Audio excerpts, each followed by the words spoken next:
Okay, let's unpack this. What happens when a whole way of life, ancient complex, just slams into this wall of foreign power, political, religious power? That clash, that's really the heart of the tragedy in Chino. Achebe's Things Fall Apart. Absolutely. Published way back in 1958, coming out of Nigeria. And this isn't just some widely read book. It's pretty much the foundational text of modern African literature. Think about it translated into over 57 languages. It's real power. It was arguably the first major novel to talk about pre-colonial African life from an African viewpoint. Right. It takes back the story. Completely dismantles those colonial filters that had been in place for generations. Exactly. Reclaims the narrative. And we're not just going to, summarize the plot today because honestly, you probably know the basics. Our mission here is to kind of go deeper, look past the summary, examine that really tricky conflict between the flaws within the tradition and the pressure coming from outside with colonialism. And distill what makes this book so essential, its lessons, literary and historical. Yeah, why it's still mandatory reading. Okay, so to get the tragedy, you first have to get the man. Okonkwo. We're talking late 19th century, the Igbo community of Umufia. He's this figure, a respected warrior, a leader, basically self-made. But his entire life is shaped by one single thing. What's that? This deep, almost paralyzing fear of being like his father, Unoka. Ah, Onoka. Yeah. Right, the guy who is seen as the ultimate failure in their society. Lazy, tons of debt, loved his flute more than farming. Exactly. No titles, no ambition in their terms. So Okonkwo's whole drive for strength, for discipline, for status, symbolized by his huge yam harvests, his wrestling fame, it's all just a desperate push away from that legacy. Trying to erase his father's memory almost. Pretty much. And that rigidity, that absolute terror of looking weak, that actually starts his downfall way before the colonizers even show up. You mean with Ekemefuna? Yes, exactly. The boy who was taken as compensation from another village. He lives with Okonkwo's family for 3 years. And Okonkwo, well, he grows really fond of him, maybe even sees him as the son he wished Onwoye was. But it's hidden, of course. But then the oracle steps in. Right. The oracle decrees Ikemefuna must die, and the elders actually tell Okonkwo don't have a hand in this. But his fear His fear of being seen as weak. it completely overrides everything. He strikes the killing blow himself. It's just brutal, a shocking act, really, betraying his own feelings and the boy's trust. So that fear is already planting the seeds of destruction. Oh, absolutely. It's the catastrophic turning point internally. It shows how destructive his hyper-masculine code is. And yeah, it points to flaws in the traditional customs, too, the ones demanding sacrifice. But mostly, it highlights Okonkwo's personal failing. He can't choose compassion when custom or his fear points the other way. That act, that wound, it sets him up for the bigger fall later on. And the fall definitely picks up speed with his next big mistake. During a funeral, his gun explodes. Accidentally. Yeah, an old rifle. Yeah. And it kills a clansman's young son. Now, this is where you see the complexity of Igbo justice, something the book really illuminates. It wasn't intentional, right? Exactly. So it's classed as a female crime, Yeah. accidental, innocent in a way.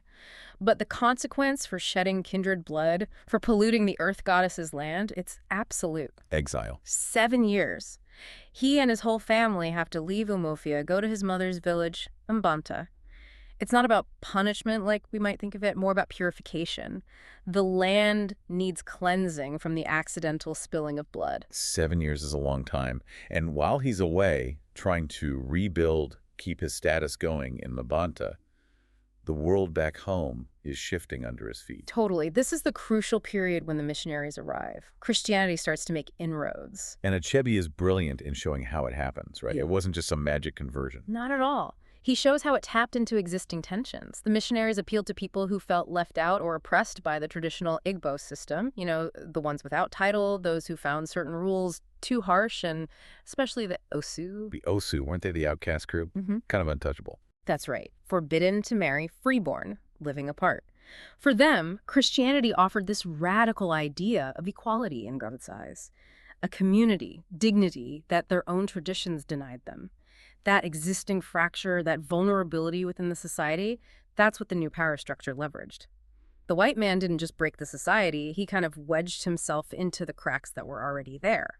And for Okonkwo, that wedge hits incredibly close to home, his own son, Onwoye. Yes, Onwoye converts. He was always more sensitive, more questioning than Okonkwo liked. He was deeply disturbed by Ekimefuna's death, by the throwing away of twin babies in the evil forest. He saw the harshness. He did. And the hymns, the stories of love and forgiveness in Christianity, they spoke to something in him. His conversion becomes this ultimate personal rejection of everything Okonkwo values: strength, tradition, patriarchal authority. So when Okonkwo finally finishes his exile and comes back to Umuofia, He steps back into a world he barely recognizes. The church is established, yes, but it's more than that. The British have set up a government, a court system, district commissioners, court messengers, basically a parallel power structure. which directly challenges and undermines the traditional authority of the village elders and the oracle.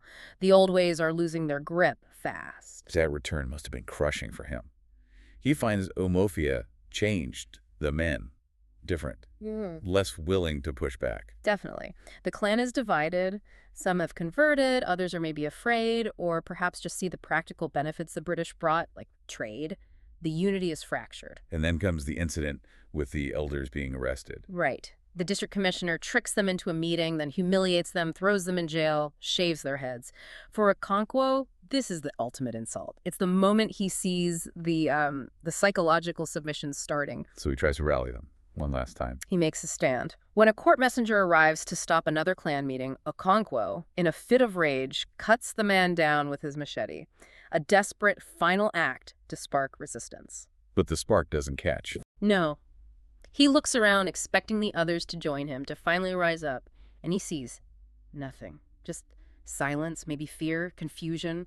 The collective will is broken. He realizes it's over. The Umuofia he knew, the one he fought for, is gone. And in that silence, his own fate is sealed. Okonkwo, the man obsessed with status, with honor, with never showing weakness, he knows he'll be handed over to the white man's court, judged by their laws, humiliated. So rather than face that, he makes his final choice. He takes his own life. He hangs himself. Which brings us to that final devastating irony Achebe lays out so powerfully.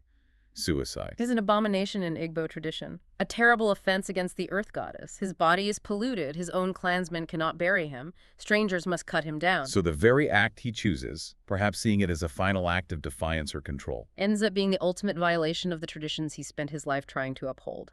It tragically symbolizes the complete death of the old ways. His rigid adherence to one part of the culture leads him to defile another fundamental part in his death.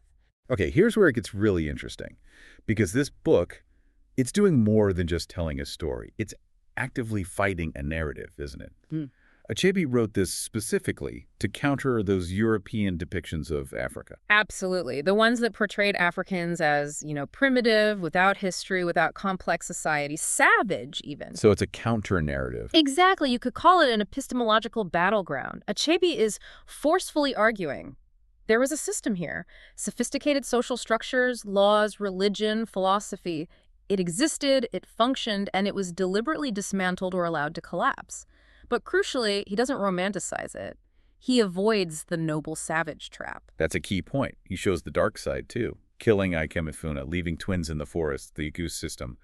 Why include those things if you're trying to build up the culture? Because it makes the portrayal real, honest, complex. By acknowledging the internal flaws, the harshness, Achebe strengthens his case. He's saying, look, it wasn't perfect, it was human with its own logic, but it was ours. And what replaced it wasn't necessarily better, just foreign and often colder, more bureaucratic, less spiritually connected. Let's talk about that theme of masculinity. Okonkwo's obsession with being strong, never showing emotion. That rigid definition of manhood. It's central. His personal rigidity becomes a kind of metaphor for the cultural rigidity that maybe prevented Umuofia from adapting more successfully.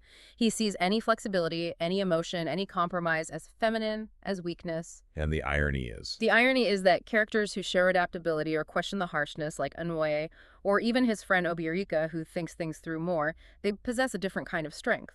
A strength Okonkwo completely fails to recognize because it doesn't fit his narrow definition. His rigidity destroys him and contributes to the community's fracturing. The symbolism in the novel is incredibly rich, too. It really helps carry these themes. Oh, definitely. Take yams, the king of crops. Right, a man's crop. Symbolizes masculinity, hard work, success, wealth, status within the traditional system.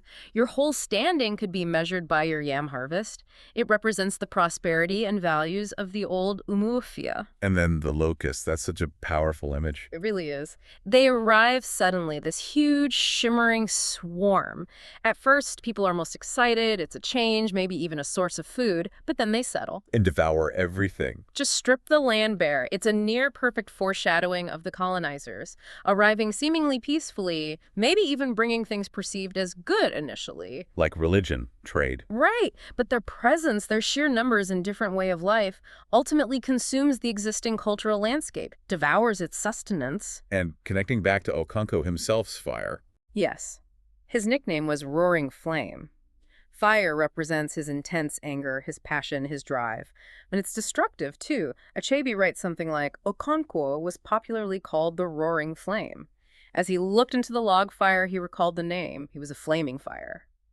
But that fire, that rage... burns everything around him. His relationships, his family, eventually himself. Exactly. The very thing that fueled his rise is what ultimately consumes him. The legacy of this book is just immense. It sold, what, over 20 million copies? Studied everywhere? Absolutely staggering. And its impact wasn't just sales. It fundamentally shifted how the West, and indeed the world, perceived African history and storytelling. It basically kicked open the door for a whole generation of African writers, didn't it?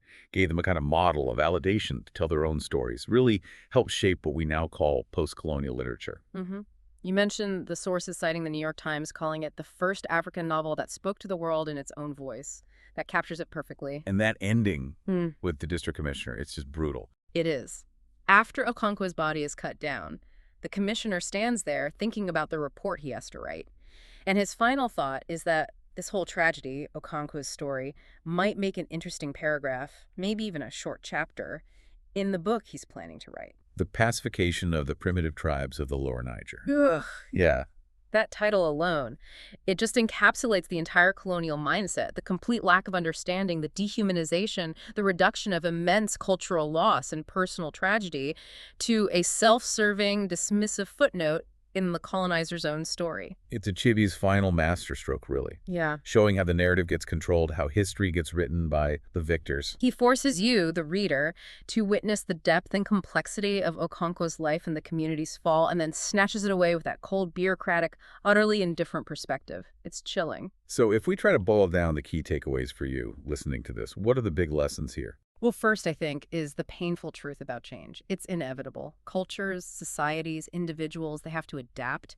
Rigidity, like Okonkwo's, or even the elders' initial slowness to grasp the threat. It leads to breaking. Adaptation is survival. In a sense, yes. Second, what constitutes real strength? Okonkwo thought it was dominance, aggression, never backing down. But the novel shows that maybe true strength lies more in understanding, flexibility, empathy, complexity. He mistook violence for power, and it cost him everything. His status, his family, his life. And maybe the most crucial takeaway, the one Achebe really champions, is the profound importance of self-representation. The right for a people, a culture, to tell its own story in its own voice with all its nuances and contradictions, not just be a paragraph in someone else's book. So what does this all mean? Things fall apart. It's more than just one man's story.